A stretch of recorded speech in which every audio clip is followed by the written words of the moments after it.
In 2020, a brand new Digimon Card Game was born. The game is very different from the previous Digimon releases since it is a totally card-based game. Players use strategy, mathematics, and creativity to go one-on-one against an opponent. Popular in Japan and exploding in popularity in the United States, this game lets you battle and evolve your Digimon to become a digital champion.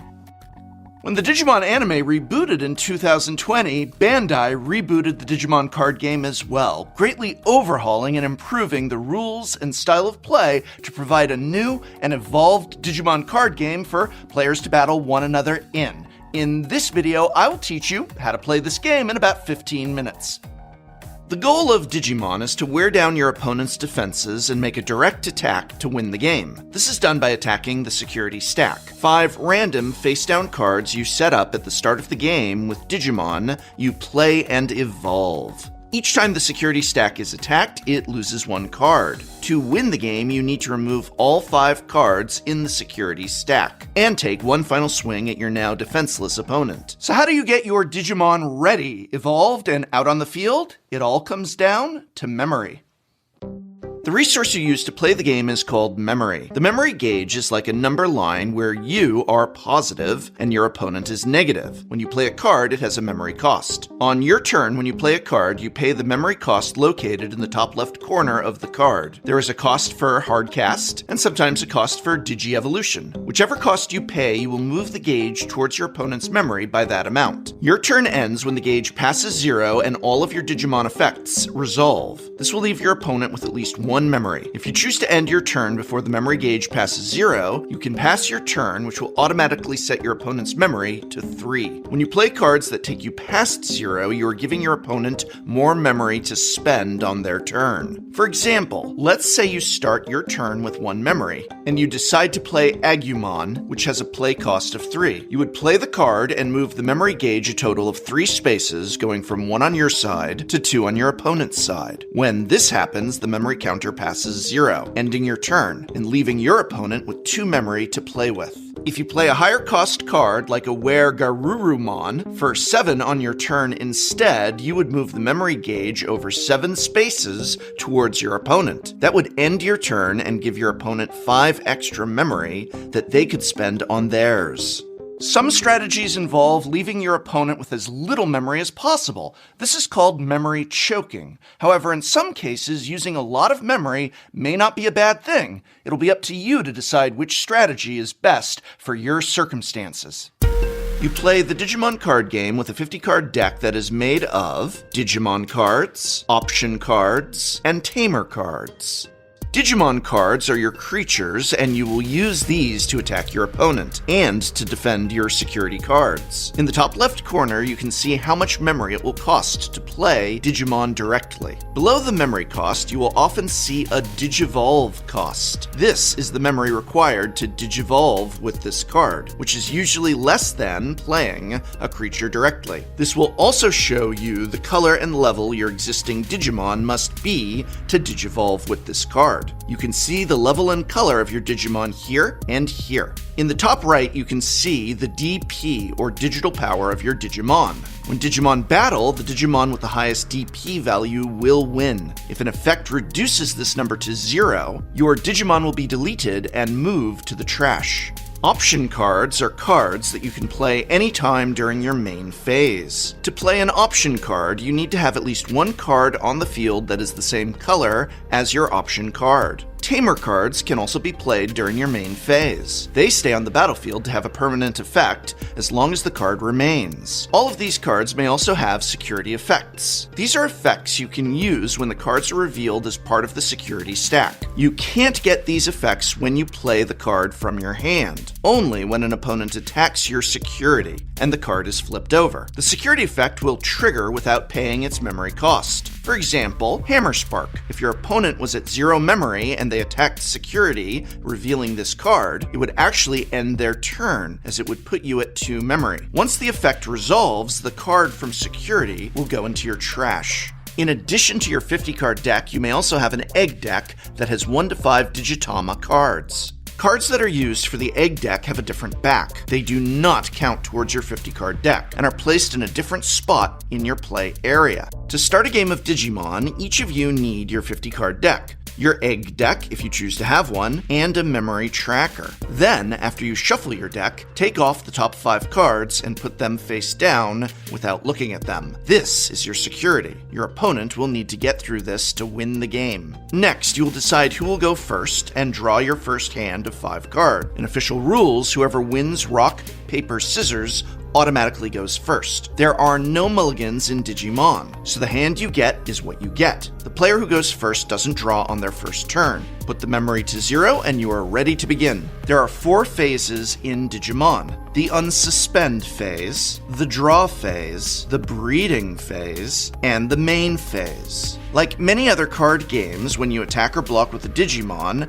that card will be suspended and can't be used until your next turn. This is the equivalent of tapping a card in Magic the Gathering, and is indicated by turning the cards sideways. Cards are suspended when Digimon attack, block, or when certain abilities call for cards to become suspended. Cards are unsuspended during the first phase of your turn. At the start of each turn following the first, you draw 1 card from your deck. There is no maximum hand size in Digimon, but if your deck is out of cards and you can't draw, you lose the game. This is when you use your egg deck. During this phase, you can do one of the following: hatch a Digi-Egg, move a Digimon out of the breeding area, or do nothing. To hatch a Digi-Egg, you flip the top card of your egg deck to put it into your breeding area. You can only do this if there is no other card already in your breeding area. Cards in the breeding area can be digivolved during your main phase, and will not be affected by any of your opponent's effects.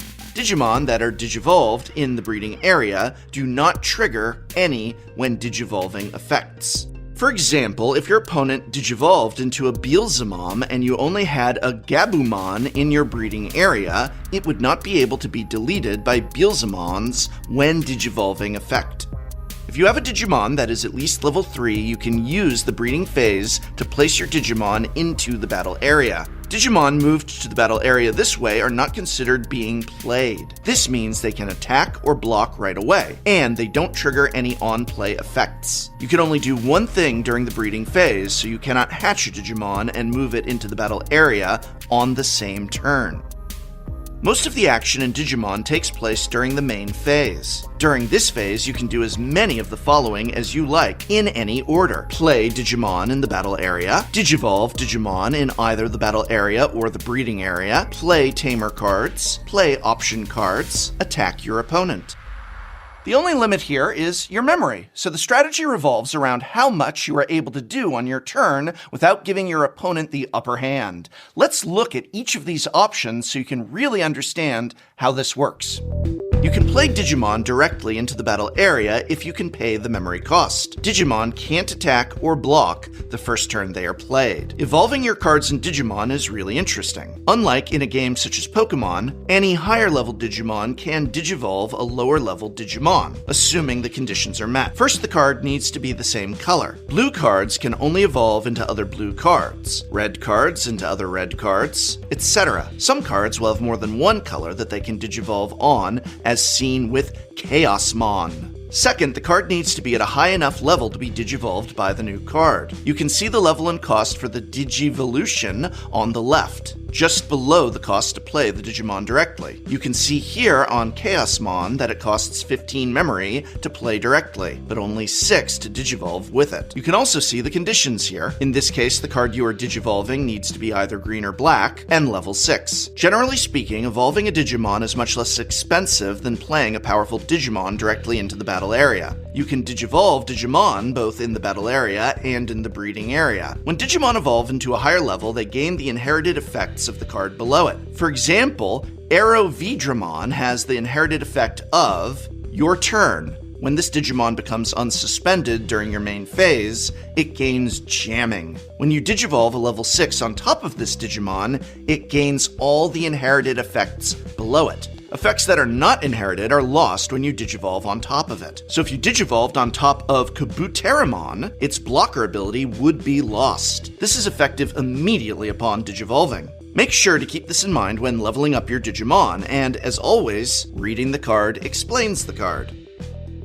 Additionally, whenever you digivolve your Digimon, you get to draw a card as a bonus. Cards that are digivolved keep the status they had before they were evolved. If they were suspended, they remain that way. If they were able to attack, they still can. Tamer cards are pretty simple. You can play them if you have enough memory. You can play as many Tamer cards as you want, and they often will stay on the battlefield and apply a persistent effect. These effects can even stack, providing valuable effects throughout the game.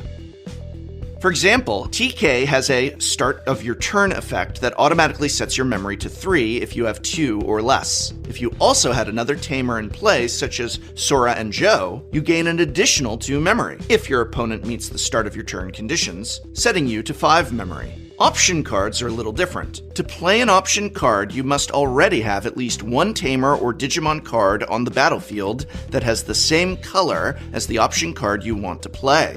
For example, to play Kaiser Nail, you must have a blue Digimon or Tamer in play. If the conditions are met, you pay the memory cost, and you can play your option card. You can also play as many option cards as you want on your turn, as long as you have enough memory. After they are played, they are put into the trash. During your main phase, any Digimon in the battle area can attack your opponent. When you attack, your Digimon will check security, meaning your opponent will flip over the top card in their security stack. This is when the security effects are activated. Since the security stack is a random 5 cards from your deck, these can be Tamer, Option, or Digimon cards. Security effects can only be used when a card is flipped from the security deck. If that card is a Digimon, they battle. The Digimon with the highest DP wins, and the other is deleted and goes into the trash. If both Digimon have the same DP, both are deleted. After battle, unlike other TCGs, your Digimon do not lose DP, unless specified by a card. So if Diaboromon attacks the security stack for 3 security check and battled a Garurumon, it would not lose any of its 1100 DP for the remaining security checks.